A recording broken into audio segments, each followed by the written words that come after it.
जुमा की नमाज अदा करनी है। उन्होंने कहा डॉक्टर साहब,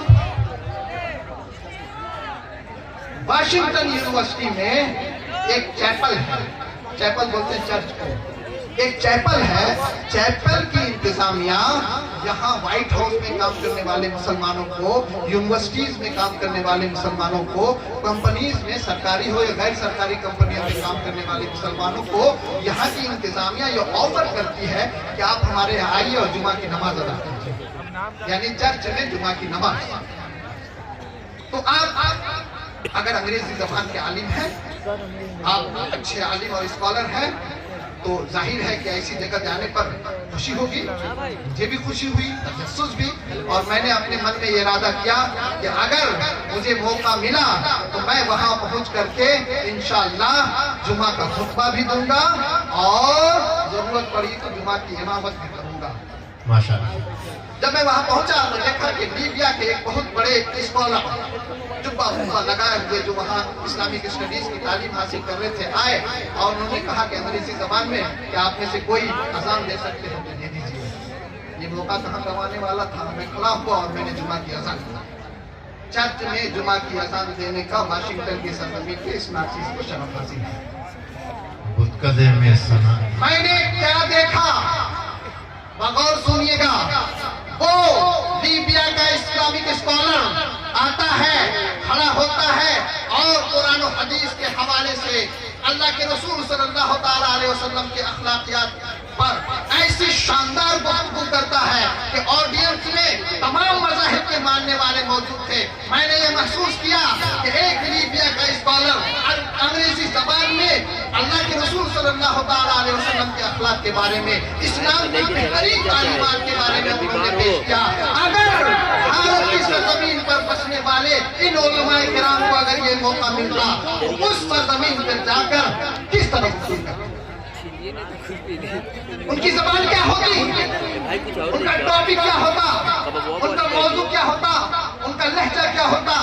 याद रखें, अगर हमने अपने मदारिस में ऐसे उलमाए किराम तैयार नहीं किए जो दुनिया के किसी भी कोने में जाकर के इस्लाम की बेहतरीन तालीमात को दुनिया के सामने पहुंचा सके, तो गोया कि हम अपने मकसद में कामयाब नहीं हैं।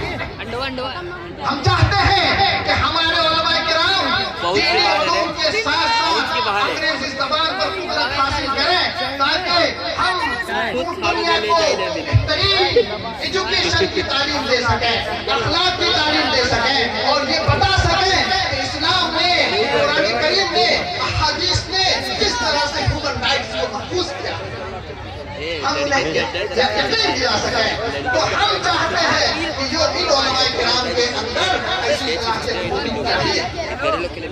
इसके अलावा मैं आपको बताऊं, अगर ये उलमाए किराम यहाँ से निकल करके यूनिवर्सिटीज के मैदान में जाते हैं, अगर इन्होंने इलाहाबाद मदरसा बोर्ड से मौलवी आलिम हाजिर का कोर्स कर लिया, आलिम तक का भी कोर्स कर लिया, तो किसी भी यूनिवर्सिटी अरे आप पीजिए हम पी लेंगे हो जाएगा।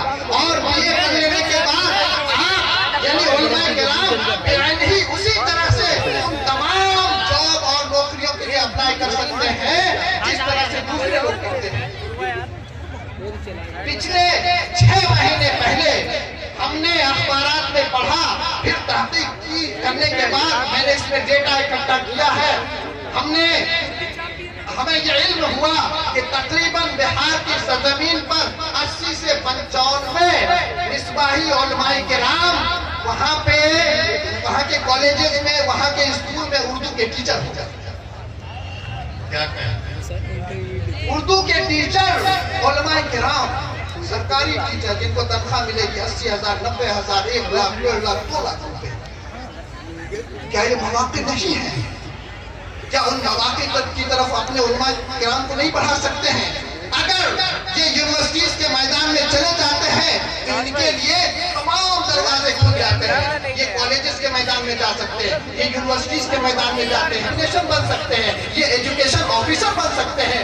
और आपको मैं बताऊं कि अगर ये उलमाए किराम जाते हैं तो इस ईमानदारी के साथ ये काम करेंगे कि आज सरकारी दफातर में जो बदनवानी का बोलबाला है, अगर ये उलमाए किराम कुरान की तालीमात लेकर के, सरकारी सल्लल्लाहु ताला अलैहि वसल्लम की तालीमात लेकर के अगर ये उन इदारों